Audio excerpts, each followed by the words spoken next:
Hello.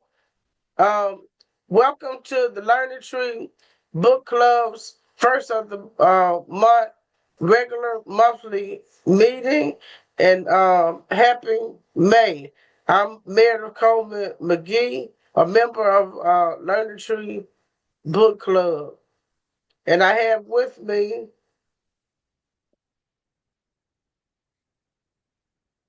Yes, I am Vicki Jenkins, and I'm a member of Learning Tree Book Club.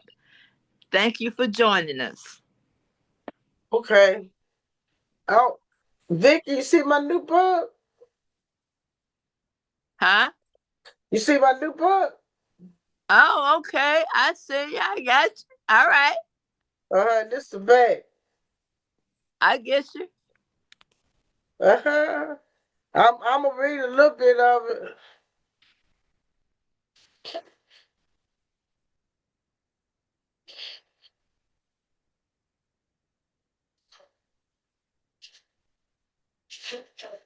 I'm skipping to Anybody the. else coming with us? Oh, I'm not sure they'll be clicking in. Oh, okay. Uh-huh.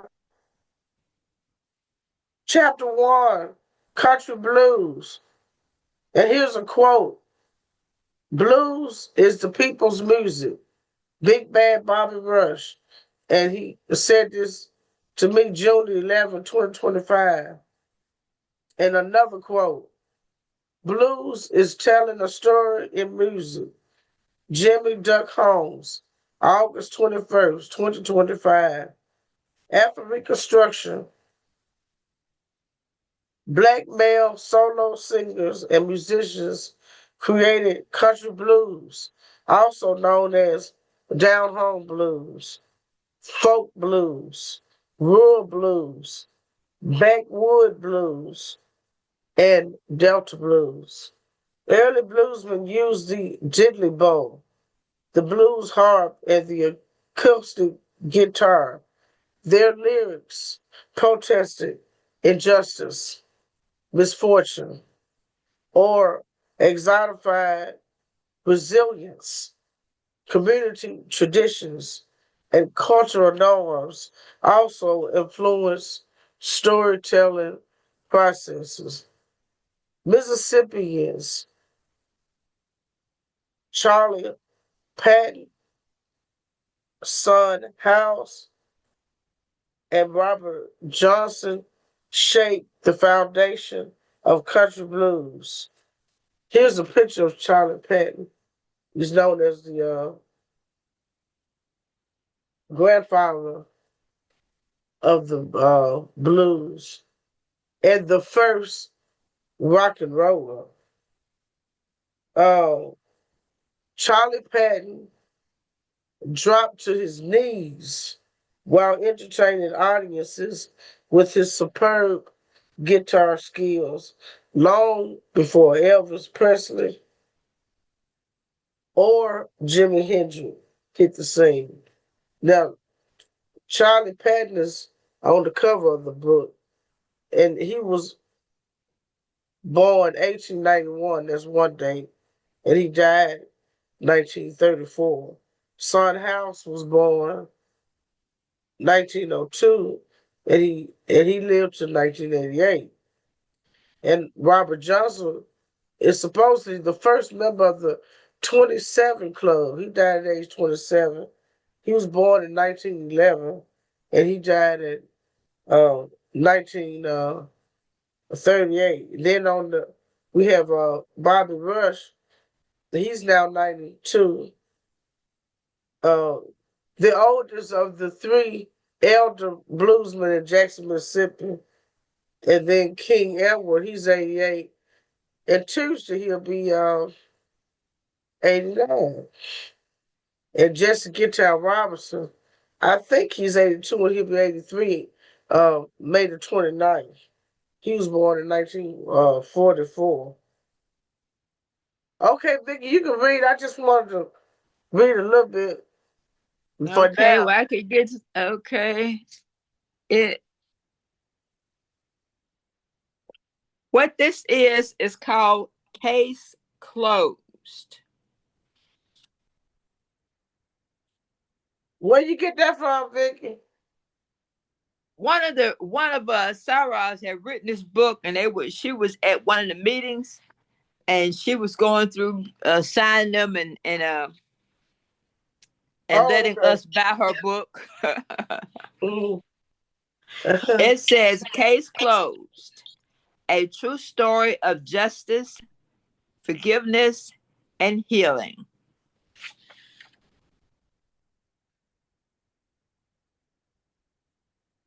Yes, she is a quote unquote red skirt. So she was at one of the meetings.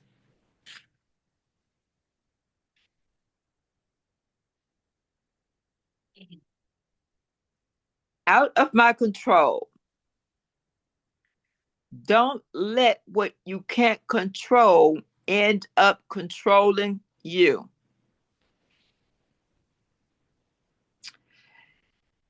Many things I faced during my early childhood and adolescence were beyond my control. My mother and father divorced when I was 6 years old. My father was in and out of my life throughout my childhood, but he never stayed around long. My single mother raised 2 children alone.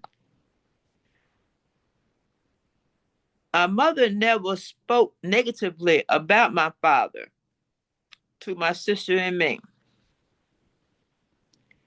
She never told us to hate him. She rarely mentioned him, to be honest. Although he was not involved in our lives, his sibling parents were very involved. Each summer, my sister and I spent time with my grandparents, my aunts, uncles. My grandmother always took my sister and me shopping before school, so we could put the clothes. My grand my grandmother always took my sister and me shopping for school clothes before we returned home. It was almost as if we didn't miss out on not having my father around, because my uncles, aunts, grandparents was devoted to supporting us, loving us in his absence. Despite the support my mother received, raising my sister and me was no easy matter. Resources were limited, were minimum, and based on government standards, we were considered poor. This meant frequent moves due to lack of resources. I attended three elementary schools, one middle school, three different high schools. Moving and lack of stability in my life became the norm. However, at the time, I did not realize that this life was unsuitable. Instability had become my reality. No one could tell me life was supposed to be any different. No one could have told me that this was not normal. Despite the instability and frequent moves, I was the type of child that easily made friends. I think maybe the only person in the world that had 5 best friends throughout life. At each school, I secretly hoped that this move would be different. I hope I would not move and say goodbye to my friends. I hope the last day of school did not mean I would not see my teachers again after the summer. Despite my hopes, life continued to pull me in different directions. Some pools stood out more than others.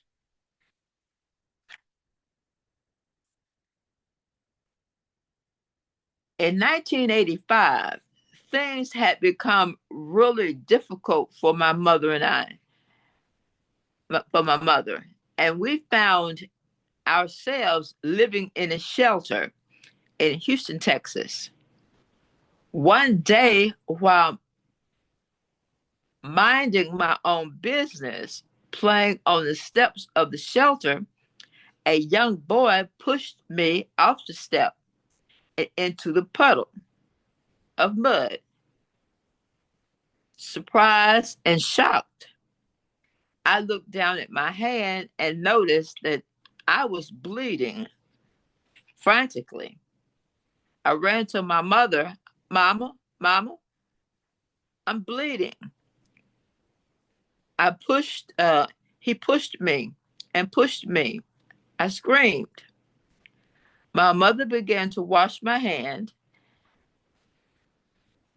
And at that time, she realized that I had fallen on a piece of glass because there were huge gases in my hand.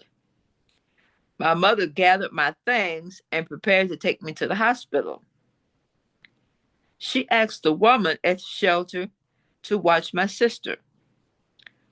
We hurried to the parking lot to my mother's beat up car. Click, click, click, the sound we heard. My mother turned the ignition again. Click, click, click. Can you believe it? The car would not start. Can you imagine the panic she and I must have felt? For fear, discouragement, anxiety, and just plain anger. Isn't it amazing how often in the times of emergency our patience is tested? There were two options remaining: catch the Metro City bus or call a cab. With blood running down my hand and my arm, my mother chose the latter. There was no time to waste. We arrived at the hospital and they took me in fairly quickly. I left the hospital with 10 stitches.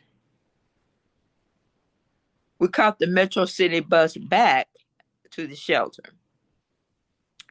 I could see the relief in my mother's face that her youngest baby girl was okay.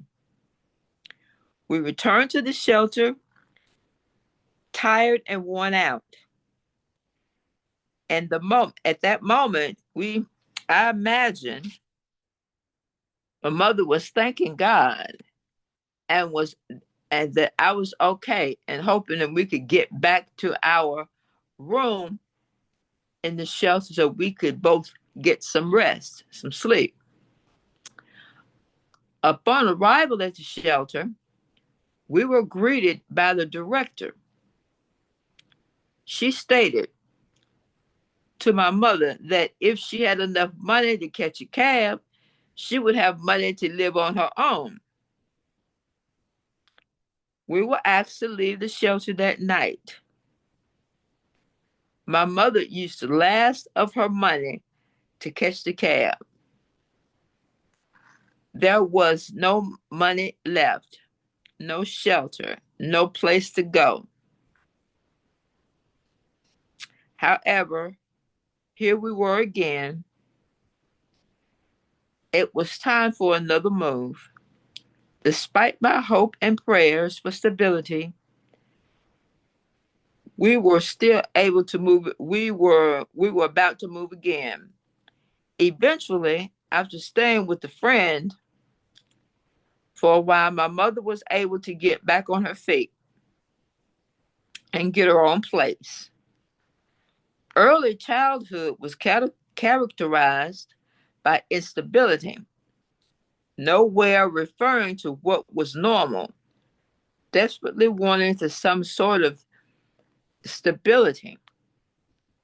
But the financial challenge we faced made it difficult to obtain that I desired. I remember going outside one day and one of my friends asked if I wanted to go to the store. I said yes. She asked if I had any money. I laughed inside and said no, but I know where I can get some. I ran back in the house. My mother was in the kitchen cooking. I went straight to the back room where she kept her purse. I grabbed a couple of dollars. I thought surely that she would not miss this couple of dollars. We went to the store. I bought some candy. Being able to buy candy would give me some sense of pride and stability, despite my circumstances. So I decided to go back for more money. This time, I grabbed a $5 bill. Then the next time, $20 bill. Upon my last trip to the store, I came back came back to the house with a bag full of snacks.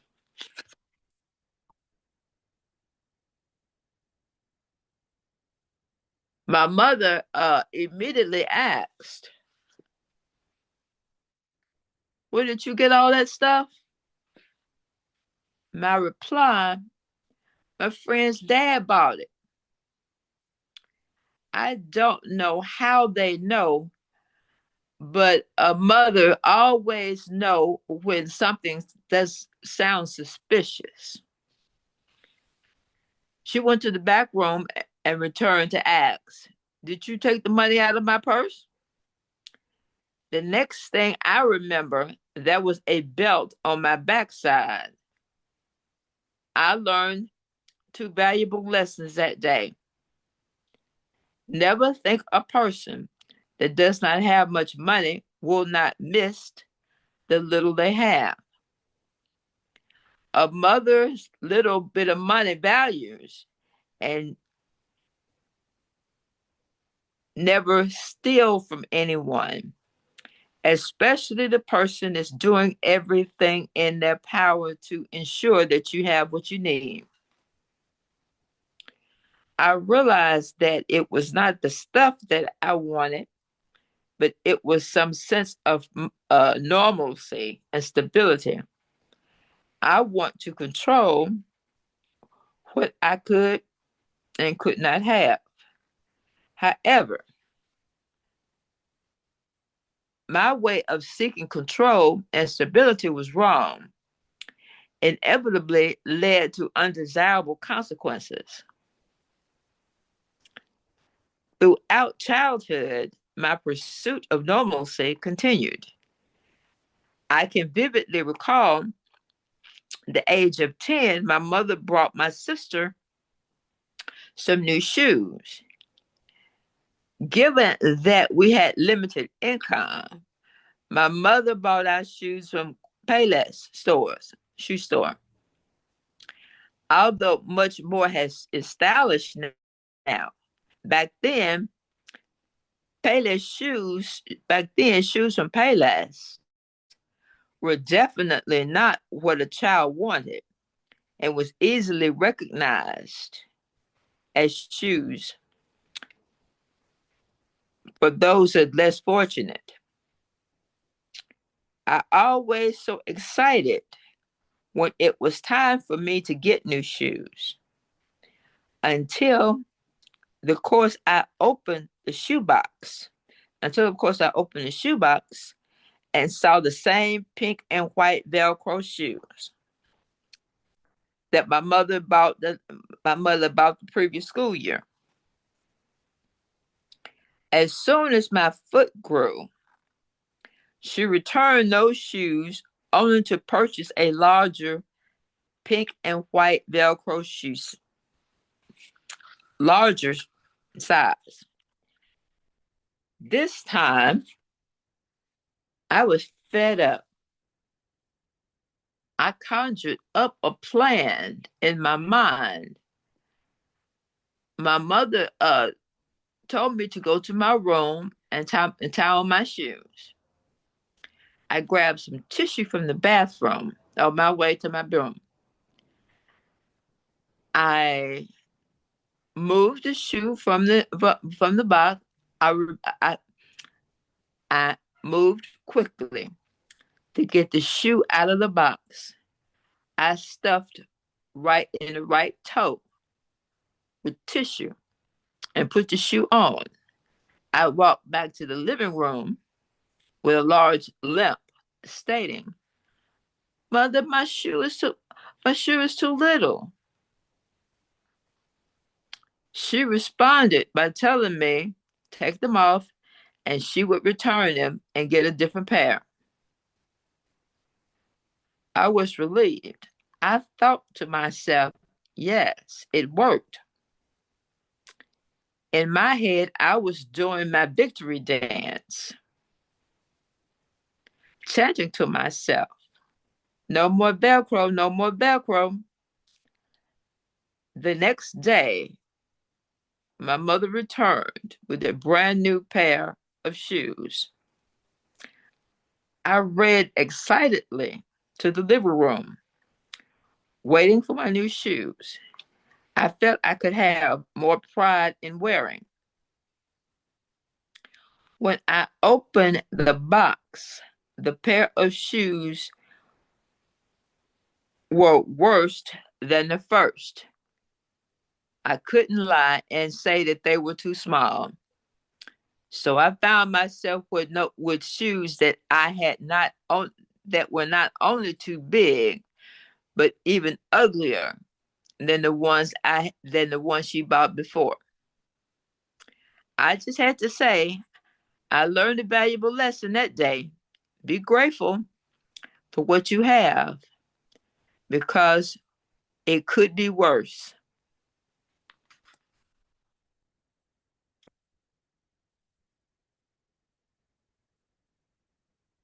Well, I really look down, Vicky. Be grateful for what you have. It could be worse. Yeah, that's true, isn't it? That's a biography. I mean, I memoir. Yeah.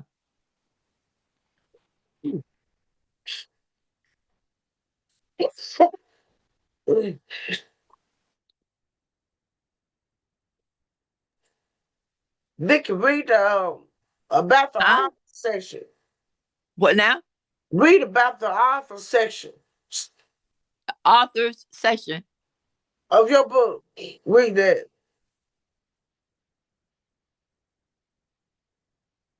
It's on the back cover. I'm looking at Cassandra Brown, licensed medical social worker, division of the CEO, don't want to be misproduction, DMV and COPE, COPE Incorporated, conquering obstacles, painful exercises. She mentioned at the she at the Baylor Institute. She matriculated at the Baylor University and obtained a Bachelor of Arts in psychology and switched speech communication as well. A master's degree in social work. She also obtained a master's degree in divinity at George W. Trust Theological Seminary. Okay. That's interesting. She went into social work after Yeah. her, experience in life. Okay. I'm gonna Given my adolescent years, life was easier. We moved frequently. However, financial matters were still challenging. There were only enough money to ensure the bills were paid, and we had the basic necessities of life. My mother often reminded me and my sister that we were old enough, that when we were old enough, we would have to start working. This was a thrill for me. I could not wait until I turned 16. That day, I finally came and I began filling out job applications. I knew with a job, I could not have to feel guilty about asking my mother to give me money for things a normal high school student has and would enjoy. I knew that in order to experience normalcy, high school, I would need to get a job and provide for luxury life, going out with their friends, purchasing types of clothes and shoes. I like being a part of extracurricular activities in school. My first job was at Astro World, a theme park in Houston that no longer exists. I love working there. Although I was 16 at the time, I still considered myself a big kid. Whenever I was off work, I spent my time on the rides and hanging out with newfound friends.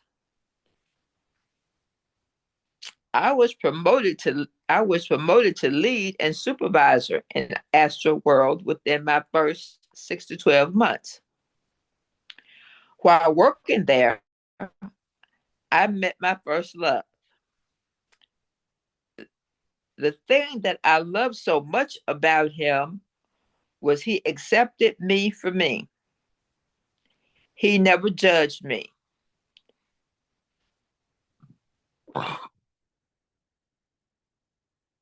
He never judged me, nor devalued. He never degraded me or devalued me. Even when he was upset, he always showed me kindness. He always showed the best in me whenever others around focused on what was wrong with me, rather than what was right.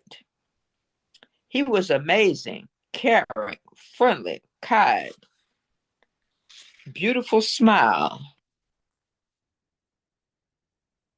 I add fine and a beautiful smile, and I add fine.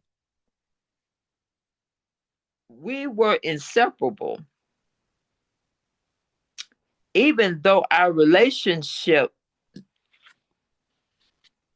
school, work was still going well, I still felt like something was missing. I always had a yearning to be a part of what I considered a whole family. Father, mother, children, dogs. I don't like to come. I did not come to realize that after meeting him, there was a void in my life. I subsequently longed to fill. I Hey, remember meeting his Vicky, parents, brothers, for the first Vicky, time. Vicky, Yes. we got Huh? about we got about 4 minutes left, so you can get down to I the end of finished this that. page right here. Okay. I'll finish that part. I remember meeting his parents, brothers, for the first time. I fell in love with them. No matter to tell me that this was not my normal family. His parents treated me like their own child. They gave me a sense of hope, a sense of comfort. It was feeling that I had never felt before. It was feeling I never wanted to lose. We attended different schools and eventually caused a strain. on our relationship, but it ended, and I remained in contact with his family for years. Okay. Then I'm gonna read a couple Huh? paragraphs. I'm gonna read a couple paragraphs on page 2, and then I'm gonna stop. Okay. Okay. Son House was a sharecropper, a guitar playing church pastor who turned to blues at age 25 and caught a murder case on his short rise upward. He was a singer and slide guitarist with an emotional singing style. Robert Johnson was an expert slide guitarist who used mystic folklore to brand his novel blues style. Of the three, by 1936, Robert Johnson, a young buck, was delivering a distinct, fresh, innovative blues sound. Women wanted him. Musicians wanted to produce his sound. Local men packed his event, but most kept their women folk away. Blues musicians popularized the slide guitar. Slide guitarists stroke a hard metal or glass object against the strings of the guitar, producing a unique sound which has remained unchanged for over a century. West African musicians used the slide technique with the diddley bow centuries ago. Hawaiian teenage guitarist Joseph Kakuka discovered the slide guitar technique using a steel slide in 1889, before Hawaii became the 50th U.S. state. He invented the steel guitar and started touring in the U.S. West Coast in 1904. And I'll stop for now. And Vicky, it, Uh-huh. it's always fun to read every month, whether it's me and you or and 5 other people or 12 other people. Yeah. uh, it's always a joy if I get to actually read something that I want to read. Uh, but anyway, you have a wonderful rest of the your Saturday, and I'll holler at you later. Okay. So what now? You have a wonderful rest of your Saturday, and I'll holler at you later. All right. All right, bye bye.